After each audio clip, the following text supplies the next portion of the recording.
Ketua Dewan Perwakilan Rakyat Kota Banda Aceh Faridnya Umar menerima kunjungan silaturahmi pimpinan Majelis Permusyawaratan Ulama atau MPU Kota Banda Aceh periode 2024-2029, Rabu 17 Juli 2024. Dalam pertemuan tersebut, Ketua DPRK didampingi Wakil Ketua 1 Usman dan Wakil Ketua 2 Isnaini Husda.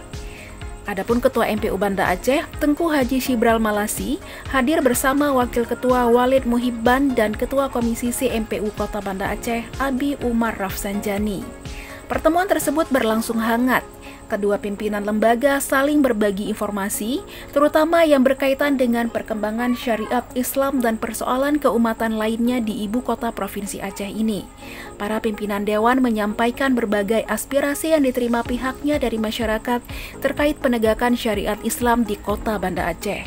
Legislatif terus mendorong Pemko agar terintegrasi dalam pelaksanaan dan pengawasan syariat Islam di kota Banda Aceh.